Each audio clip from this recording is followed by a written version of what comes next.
Right on time. I myself only arrived moments ago. Did you enjoy your visit to the Jade Chamber? It was so big and pretty and expensive. Paimon's never seen such a fancy schmancy place before. Indeed. It's second to none in all of Liyue. Then you met with Ningguang, I trust? What did you talk about with her?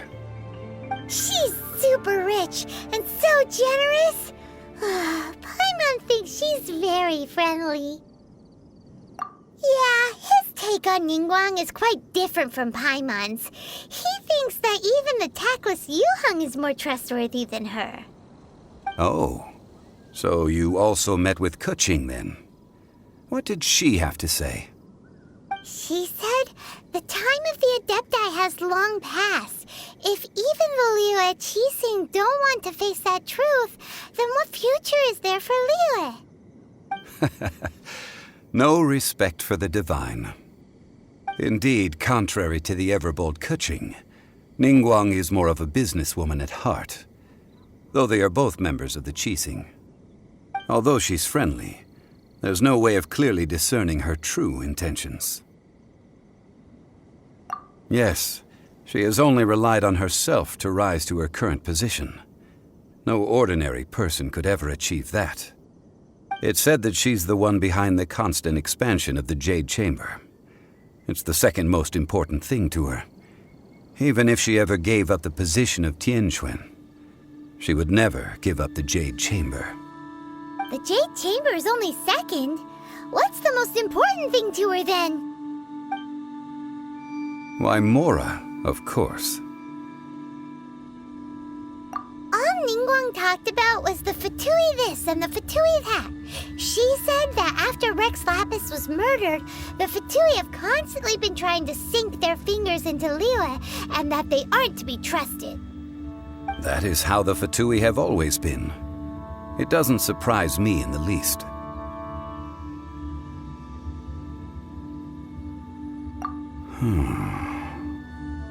No matter what they may be planning, you must be careful when dealing with the Fatui. Always be on your guard. So, is there anything we need to get for the rite of parting in Dihua Marsh? Yes, as a matter of fact, there is. Today, we'll be gathering wild glaze lilies. Glaze lilies? But why did we come all the way out here?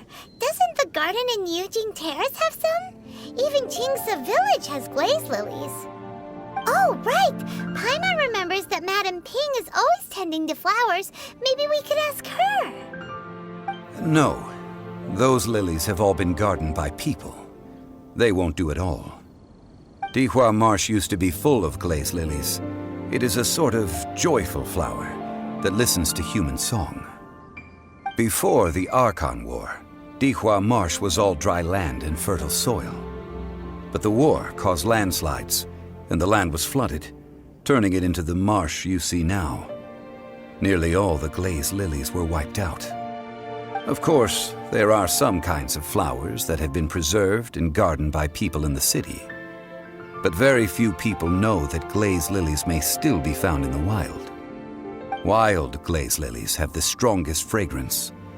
If we want to follow the true tradition of the rite of parting, we must grind up the wild lilies and place the powder in a censer of everlasting incense.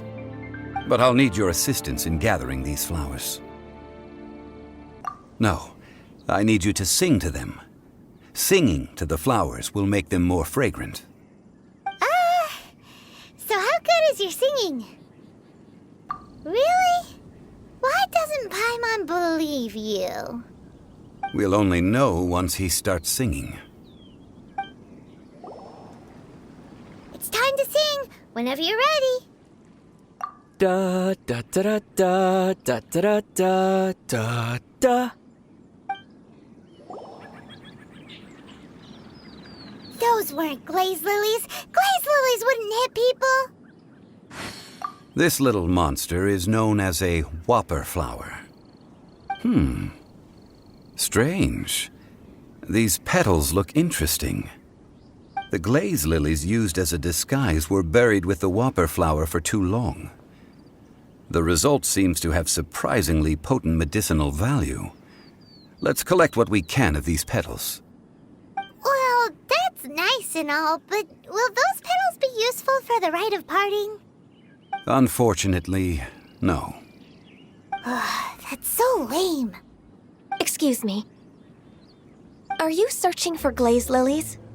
Oh, hey! It's... What's-her-face? Paimon can't remember. Hello, traveler. I'm surprised you still remember my name. Ah, that reminds me. How was your visit to the Jade Chamber? Well, it sure would have been better if you told us how to get up there. Didn't I tell you the way? Surely I did. Nope, we found the way on our own. Oh, I see. Uh-oh. I guess I really did forget to tell them. Something seems a little off about Ganyu. She's acting different from the first time we met. Where's her serious attitude now? Ah, well, I met you at that time as an emissary of the Tianquan. But now, I am simply out on a stroll to see the flowers. You came all the way out here to see the flowers? Why not just enjoy the gardens of the city? Yujing Terrace is where Rex Lapis parted from this world. If I strolled through those lonely gardens now, I wouldn't be able to bear it. Whenever my duties take me near Yujing Terrace these days, I draw the windows to block my view of the gardens. Oh, sorry. We shouldn't have brought it up. No, it's quite all right. I just haven't processed my emotions yet. When the Archon War came to its end 2,000 years ago, the first iteration of the Seven would gather in Liyue and drink with Rex Lapis. But 5 of those original 7 had already passed before Rex Lapis. It's truly a changing of the guard. Yes, now that the spirit of Rex Lapis has returned to the heavens, only Barbados of Mondstadt remains of the first 7. The other 5, including Inazuma's Raiden Shogun, are no longer the same friends from 2,000 years ago. Of the current 7 Archons, the youngest is Sumeru's god of Dendro. He is merely 500 years old, whereas Rex Lapis was more than 6,000 years old at the time of his passing. This means that Liyue had been under Rex Lapis's rule from the moment it was first founded 3,700 years ago. The city has never had to bid farewell to its deity. So what do you think of this farewell? Huh?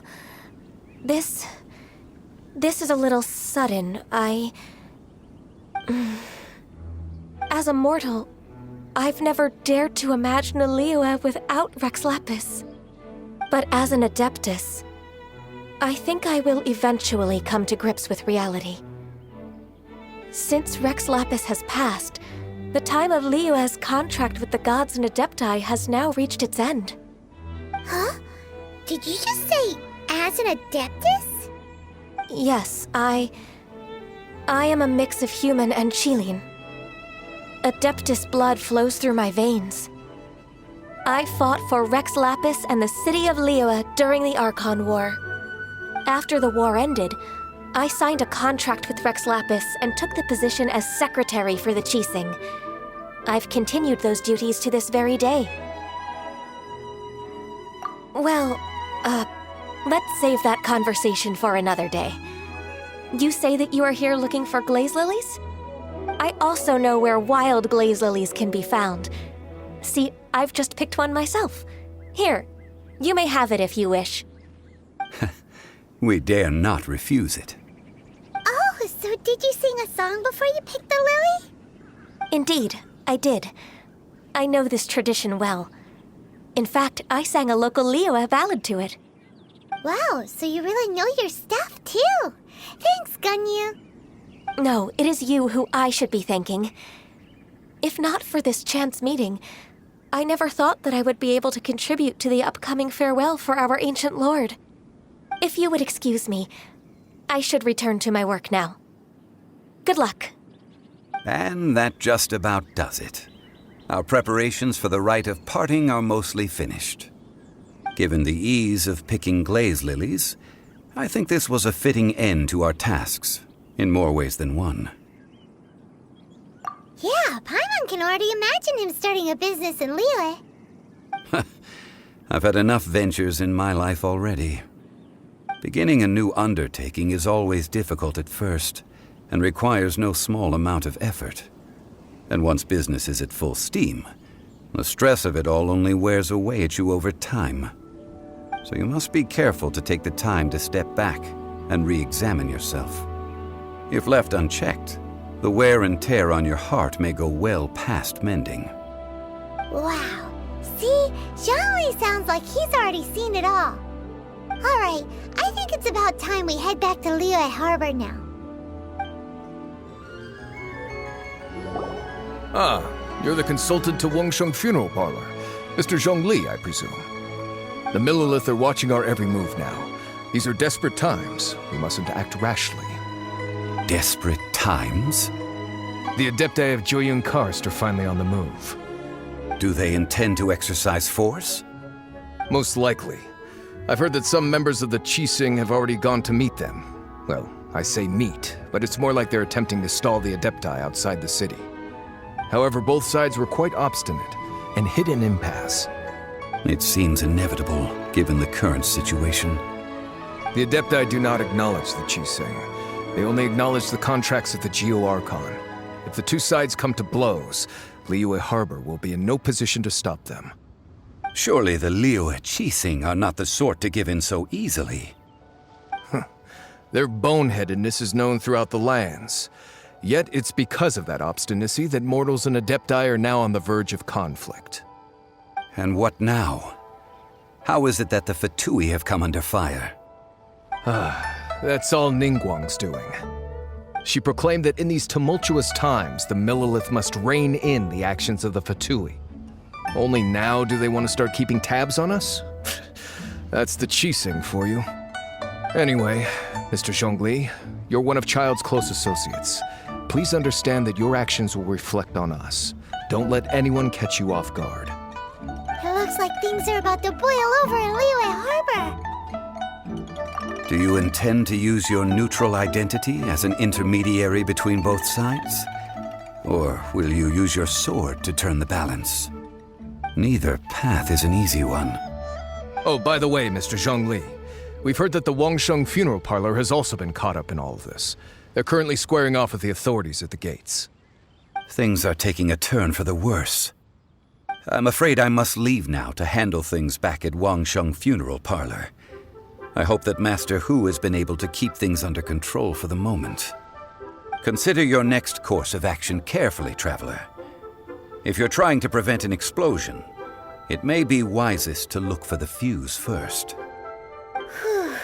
Having connections with the Fatui seems to be quite the double-edged sword. So what does Zhongli mean by looking for the fuse? Oh, Paimon gets it.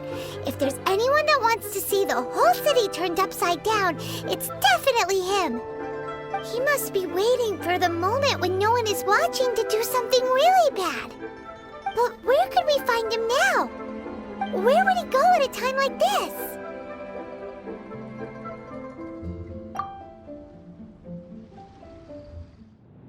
Wow! This is the Golden House? It looked impressive enough from the outside, but who would have guessed that it was even fancier on the inside? And so full of Mora. This is where all of Teyvat's Mora is minted, right? In that case, maybe they won't notice if a few Mora go missing. Oh, so it's a trap! Tricky, tricky. Good thing Paimon's got you here. But even if we can't take any, we can still have a closer look, right? Or better yet, take a nap on top of a mountain of Mora.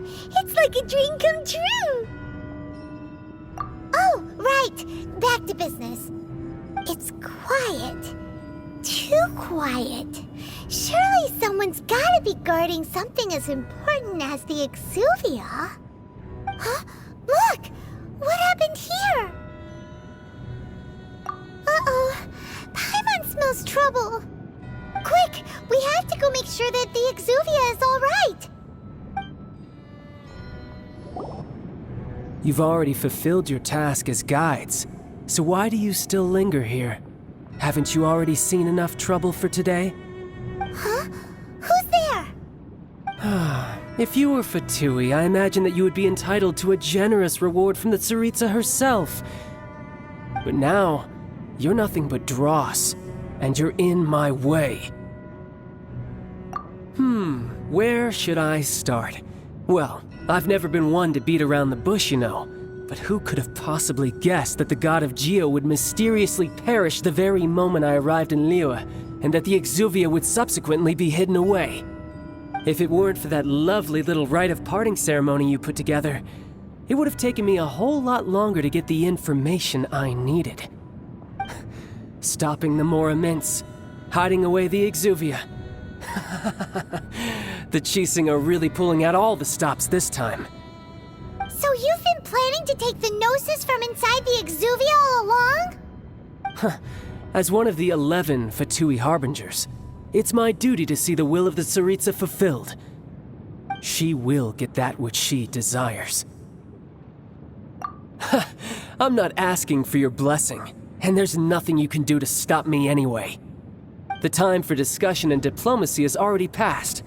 I mean, if it were up to me, I would have skipped that stage to begin with. But I'm willing to do as the Tsaritsa deems fit. Either way, we now come to my favorite part. A simple pleasure, and one that I am oh so delighted to be sharing with you. The battle. Battle? So you're the type that goes looking for trouble, huh? You could say that. When Signora offended the deities outside the cathedral in Mondstadt, she swiftly left the scene once her mission was accomplished. Instead of confronting you directly, she chose to rely on the snow and ice to make her escape. She wouldn't want the knights to come running towards the sound of battle now, would she? When she faces a worthy opponent, she will prioritize her mission, weigh the outcomes, and consider the consequences of her actions. But as for me, the greatest pleasure of being a Harbinger lies in crossing blades with strong opponents. We won't let what happened in Mondstadt ever happen again! Oh, so you intend to fight me? Good. I won't kill you, Traveler. I'll just play along, to feel the thrill of battle. Besides, you could never defeat me, not even in your wildest dreams. But hey, try to relish the fight anyway, because if you ask me, without that, what else is there? Fighting talk, I love it! Now let's see you live up to it.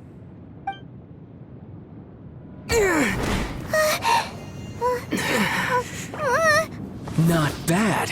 Your swordsmanship is quite impressive. But that's about as far as you'll get.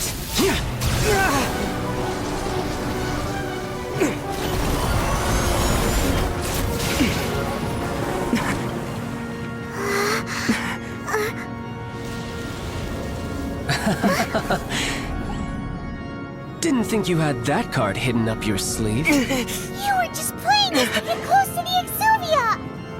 Oh, quiet down. Stop acting like some wide-eyed recruit. You've seen this world. You of all people should know. This should have been expected! Well then, I'll be taking Morax's Gnosis now! I see. Well, this is most unexpected. You beat me to it, didn't you?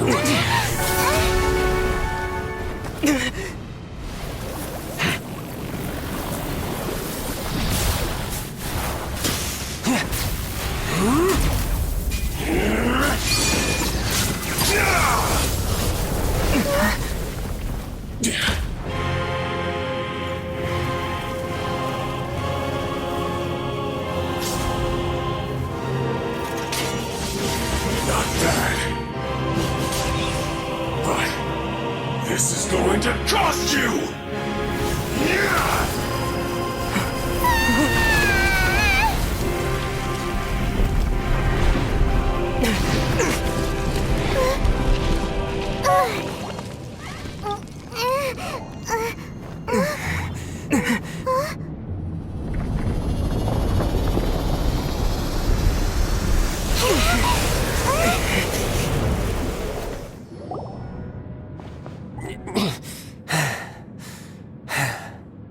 Look!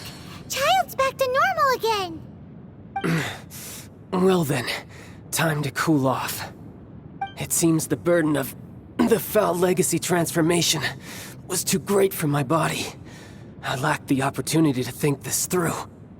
And now that I consider the matter more carefully, you never had any chance of beating me to the Gnosis. You had no connection to the Gnosis, no matter where it had been taken. That's what we've been trying to tell you! We didn't take it! Your show of ability today far surpasses that of Signora's initial assessment of you in Mondstadt. Tell me, how could that be? You already know the answer, don't you? I can see it in your eyes. But if that is a secret you wish to keep, I guess I'll just have to curb my curiosity. This battle has already left me satisfied. Anyone who strives as I do to grow stronger shall be called a friend, even if our friendship can only be shown in battle against one another. Pretty sure that's not the normal way to make friends. Unfortunately, I must bring this amiable conversation to an end. My quest still beckons. Given that the Gnosis wasn't taken by anyone, then we must look once again to the beginning. Perhaps it was never in the Exuvia to begin with. In fact, it might be that the Exuvia was just a diversion of sorts. What? So you mean that... Yes, it appears so. Interesting to say the least. It seems that the guardian deity of the capital of commerce is also well versed in little maneuvers beyond the boundaries of contracts. As such, we must now look to our backup plan. Backup plan? I had hoped it would never come to this. I absolutely detest working with those who are weaker than I. The truth is, the world belongs to those of us who desire to become strong. I seldom willingly mingle with any dull and boring weaklings who think otherwise. Unfortunately, we cannot be picky about our methods as Fatui Harbingers. Children must all learn to eat their vegetables sometime. So what are you planning to do? I will awaken the god that lies dormant beneath Guyon's stone forest. A god? Osial, overlord of the Vortex, who was defeated by Morax, the Geo-Archon in the Archon War, and who has remained pinned beneath the waves by the Geo-Archon's stone spears ever since. If such an ancient god were to be unleashed upon Liyue Harbor, defenseless without the protection of its deity, do you think the cunning Rex Lapis would just stand aloof and watch the ensuing destruction? But the Archon War ended 2,000 years ago. How can an ancient god appear in a world now overseen by the Seven? Simple. I've already prepared the means to awaken it. Hey, those are sigils of permission! Oh, Paimon remembers now. The Fatui have been researching them. Indeed. The one that was given to you was just a byproduct of our research. With the power of so many sigils of permission concentrated in one place, along with that which was bestowed upon me as a harbinger by our Tsaritsa, breaking the subduing might of the Geo-Archon spears for a time should be no obstacle. Using the powers of ancient gods in such a situation fails to interest me, and is largely against my principles. But knowing that such an action will not only force the Geo-Archon to show its hand, but you as well, that makes matters a little more intriguing.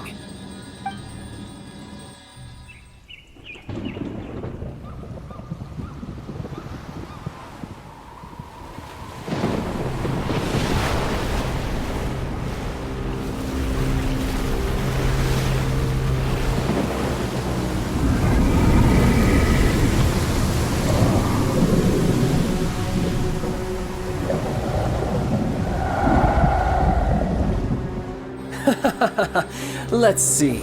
Will the nation that has lost its deity be swallowed up by an ancient malice once more? If you wish to drown together with the people of Liyue, you're free to stay and enjoy the show.